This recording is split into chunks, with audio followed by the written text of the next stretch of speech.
शंकराचार्य जी ने एक नया बयान दे दिया है कि जो मनुस्मृति को नहीं मानता वो हिंदू नहीं है। मैं समझता हूँ शंकराचार्य जी अपनी जगह पर बिल्कुल सही और राइट हैं। क्यों? सच्चाई भी यही है।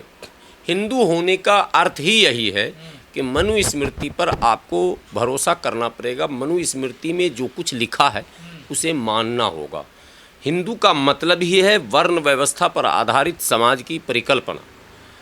और शंकराचार्य जी ने ये बात कहकर, सच कहकर, इस बात को उन्होंने उजागर किया है कि संघ प्रमुख जो कुछ कह रहे हैं वो हिंदुत्व के आइडियोलॉजी के विरोध में कह रहे हैं। दूसरे तमाम समाज सेवी जो मंचों से कह रहे हैं वो हिंदुत्व के आइडियोलॉजी के विरोध में कह रहे हैं। जो हिंदू राष्ट्र की बात कर रहा है और वो संघ में भी अगर है तो उसके विरोधाभासी बयान को भी अब समझने की ज़रूरत है कि एक तरफ वो कह रहा है हिंदू राष्ट्र। कई बार टीवी चैनलों में मैं पूछता था हिंदू राष्ट्र की वकालत करने वाले लोगों से, आप ये बताओ कि हिंदू राष्ट्र की परिकल्पना जो आपकी है वो क्या है, उसमें होगा क्या, व्यवस्था कैसी होगी, कानून कैसा होगा, सरकार कैसी होगी, समाज कैसे चलेगा, समाज का संचालन कैसे होगा, देश का संचालन कैसे होगा, कुछ तो आप बताएंगे। यदि संविधान से जो चल रहा है वो स्पष्ट है, दुनिया जानती है, संविधान हर दुकान पर लीजिए पढ़िए, सैकड़ों वकील हैं, हज़ारों जज हैं, तमाम जगहों पर समझना है, संविधान के जानकार हैं, विशेषज्ञ हैं, संविधान की व्याख्या है। ये देखिए सामने उधर भी हमारे द कॉन्स्टिट्यूशन ऑफ इंडिया का प्रेम्बल लिखा है। तो संविधान ने तो स्पष्ट कर दिया। और संविधान का मतलब ही था कि सबके लिए बराबर का विधान।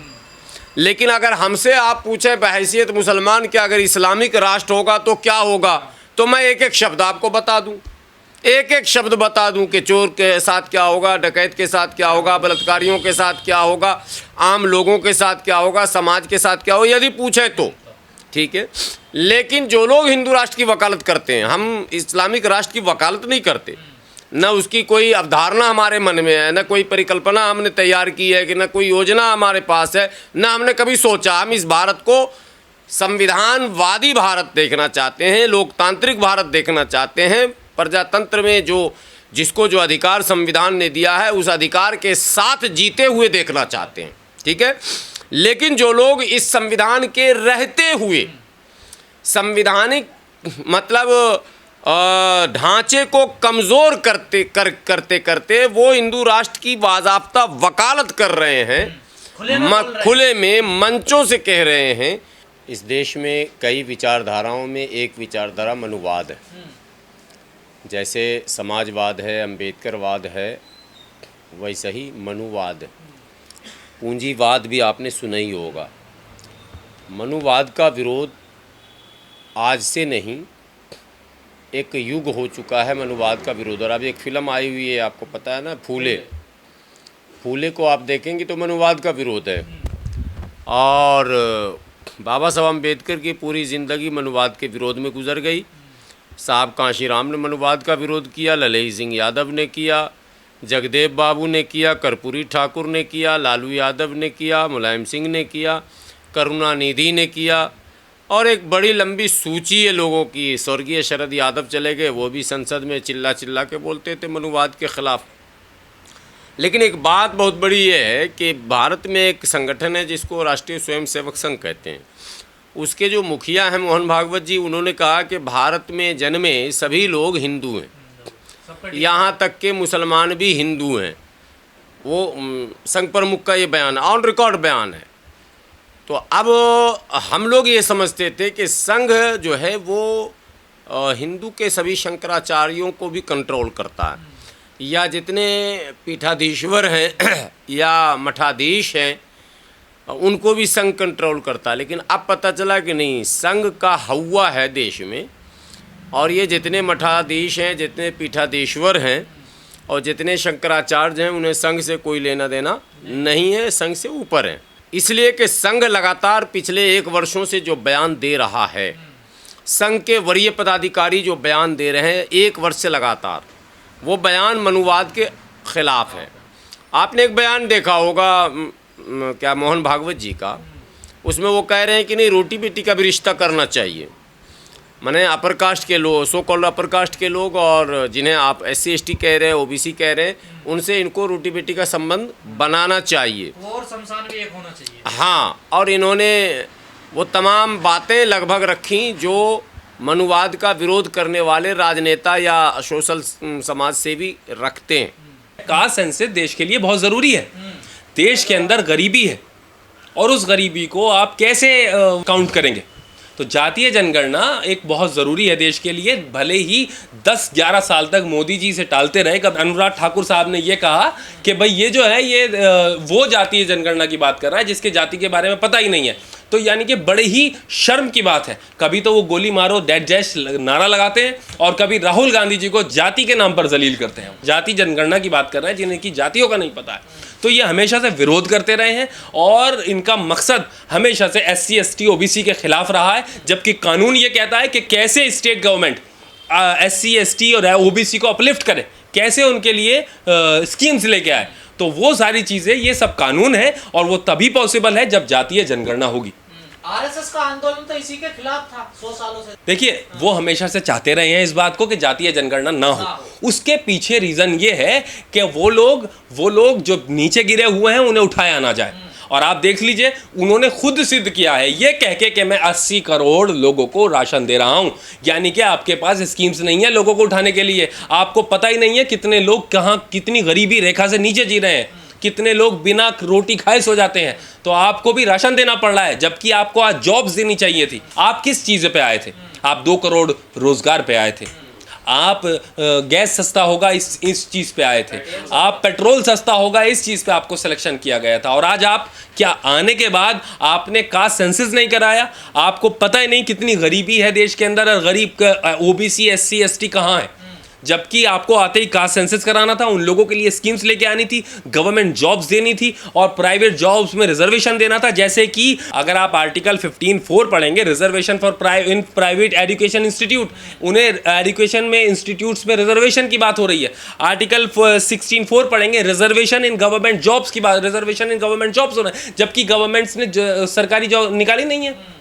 आप मुझे बताएं कितनी जॉब्स निकली? तो क्या सर इस फैसले में सहमति ली गई RSS की, या मोदी जी RSS के खिलाफ जाकर ये फैसला लिया? देखिए, अब RSS समझ चुका है कि मोदी जी का जादू फीका पड़ रहा है और ना ही वो देश को नौकरियां दे पा रहे हैं, ना ही पेट्रोल के दाम सस्ते हो पा रहे हैं। अब ये कह दिया जाए नहीं जी ये तो बढ़ेंगे, तो फिर आपने झूठ बोला था। ना ही 15 लाख दे पा रहे हैं, ना ही 2 करोड़ रोजगार दे पा रहे हैं। वो एक गरीब आदमी को बस JSR का नारा दे दिया है, एक हाथ में झंडा दे दिया है, आप गलियों में घूमते रहिए, JSR का नारा लगाते रहिए, मैं आपको राशन देता रहूंगा। क्या यही कह के आए थे आप? पर ये कहा जा रहा ना कि जातीय जनगणना से विभाजन पैदा होगा, समाज में बंटवारा हो जाएगा समाज। जी हाँ, इन्होंने यही कहा था, यही भ्रांति इन्होंने फैलाई थी। लेकिन अपने आर्टिकल 46 नहीं पढ़ा शायद इन्होंने। तो आर्टिकल 50 नहीं को खुद ही फैसला ले रहे हैं। जी, मैं बता देता हूँ आपको, विभाजन नहीं होगा बल्कि उन लोगों का उत्थान होगा। वो लोग उठेंगे इस चीज़ से जब आपको पता होगा कि फला आदमी को जॉब की ज़रूरत है, वो इतना गरीब है, आप उसके हिसाब से स्कीम्स निकालेंगे। और ये बिना जातीय जनगणना के ये पॉसिबल नहीं है कि आप लोगों तक कैसे पहुँचेंगे। आपने कोई भी कुछ जॉब्स निकाली, लेकिन वो गरीब आदमी को मिल ही नहीं पाई, क्योंकि वो कहाँ SC ST को मिल ही नहीं पा रही वो चीज़ें जो उन्हें चाहिए। तो फिर तो आरक्षण बढ़ाना पड़ेगा। बिल्कुल आरक्षण बढ़ेगा, ये 50% की कैप हटेगी। यही रीज़न है कि ये लोग ला नहीं रहे। कल उनके कुछ पुरानी वीडियोस में देख रहा था जिसके अंदर उन्होंने इसको अभिशाप बताया कि भाई ये हिंदुस्तान को बांट देगा, लेकिन अब वो मास्टर स्ट्रोक बता रहे हैं और उस पर बात करने को तैयार नहीं है। पिछली अपनी वीडियोस पे अच्छाई गिना रहे हैं कि कास्ट सेंसस तो इतना अच्छा है, कास्ट सेंसस से अब भी SC ST OBC उठेंगे। तो ये बात तो राहुल गांधी 10 साल से कह रहे हैं, लेकिन आप सुनने को तैयार नहीं है। ये कहा जाता ना कि आरक्षण वालों पे मेरिट नहीं होती है, उनमें कोई योग्यता नहीं होती है। अगर योग्यता नहीं है तो बहुत सारे लोग आरक्षण से आए हुए हैं, उनकी आप मेरिट चेक कर लें। वो मेहनत करते हैं और आरक्षण से अगर आए भी हुए हैं, उनकी आपकी मेरिट चेक करें। बहुत सारे आरक्षित जो आरक्षण से आए जजेस बने हुए हैं, उनकी आप मेरिट देखें, उनके लिखे हुए जजमेंट देखें, जिन्होंने बाबा साहब के संविधान को बचाया हुआ है। जो अनुराग ठाकुर हो गए, नितिन गडकरी जैसे लात मारने की बात करते थे, जाति जो करेगा कास्ट की जाति की बात उसको मारूंगा मैं लात। मुझे लगता है बीजेपी ने ही गडकरी जी को लात दे दी है पीछे से। तो क्या अब बीजेपी टूट जाएगी, फूट पड़ जाएगी बीजेपी? देखिए, बीजेपी में टूट पड़ेगी या नहीं ये तो मुझे नहीं पता, लेकिन मोदी जी को समझ आ गया है कि राहुल गांधी जी बिल्कुल सही कह रहे थे, कास्ट सेंसस जरूरी था। इसीलिए उन्होंने ऐलान कराया है। तो इस फैसले का स्वागत करना चाहिए सब। बिल्कुल हम स्वागत करते हैं और हम चाहते हैं कि ये हो जाए। आपको क्या यकीन है मोदी जी की वादों पर? मोदी जी ने 2 करोड़ रोजगार देने को कहा था, क्या दिए? मोदी जी ने गैस के दाम सस्ते करने को कहा था, क्या किए? मोदी जी ने जो है पेट्रोल के दाम सस्ते करने के लिए कहा था, क्या किए? मोदी जी ने गवर्नमेंट जॉब्स के लिए कहा था, दी। लो मोदी जी जो कह रहे हैं, मुझे उस पर संशय है। उनके इस फैसले का स्वागत करता हूं और उम्मीद करता हूं कि वो कास्ट सेंसस करा ले जाएंगे। और आप शुक्र मानिए अगर अगले इलेक्शन से पहले हो जाएं, क्योंकि अभी तो मैप ही नहीं है उनके पास में। अभी तो उन्होंने मैप ही नहीं दिया कि किस मैप पे कराएंगे, क्या ग्राउंड्स है, क्या क्या होगा। हाँ, ऐलान कर दिया। ऐलान का हम स्वागत करते हैं, बहुत ज़रूरी था। ओबीसी, एससी, एसटी जो लोग बैकवर्ड से आते हैं उनके लिए बहुत ज़रूरी था। और हम मोदी जी का धन्यवाद करते हैं कि उन्होंने ये फैसला लिया है। आखिरकार राहुल गांधी जी की बात मोदी जी को समझ आ गई है। लोग कह रहे हैं जब जाति जनगणना होगी, जब चुनाव में धांधली हो सकती है, तो इसमें की धांधली नहीं हो सकती? बिल्कुल धांधली हो सकती है, और धांधली तो चुनाव में होती नजर आ रही है आपको हमेशा से। कहीं मशीन चुर जाती हैं, कहीं कुछ हो जाता है, कहीं कुछ। तो ये चीज़ें तो हैं। अब यहाँ तो मोदी जी की सच्चाई और उनके मंत्रियों की सच्चाई मैटर करेगी। चुनाव से पहले रहा था भले आरक्षण बिल, फिर 33% देंगे, वो भी पूरा नहीं हो पाया। ये क्या सिर्फ वादा रहेगा? देखिए, बिहार के अंदर जो अपने लालू जी के बेटे ने जो काम किया है, तेजस्वी यादव ने जो काम किया है, जो कास्ट सेंसस कराए हैं, उससे मोदी जी दम से पीछे लाकर खड़ा कर दिया है उन्होंने। और यही रीज़न है कि बिहार में चुनाव है और उन्होंने ये ऐलान किया है। अगर ये करा ले जाएं तो मैं शुक्र मानूंगा, इनका शुक्रगुजार रहूंगा।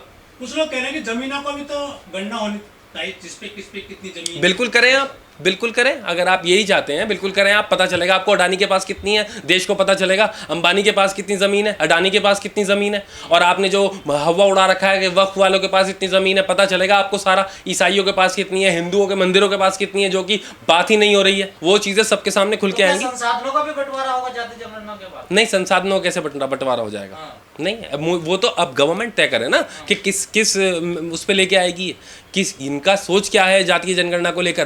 कानून ये कहता है जातीय जनगणना किस लिए ज़रूरी है? लोगों को, गिरे हुए लोगों को उठाने के लिए, जो बैकवर्ड के लोग आते हैं, एससी एसटी के लोग आते हैं, जिनके घर में रोटी नहीं है, जिनके घर में जॉब्स नहीं है, तो उनको रिजर्वेशन की बात करता है कास्ट सेंसस।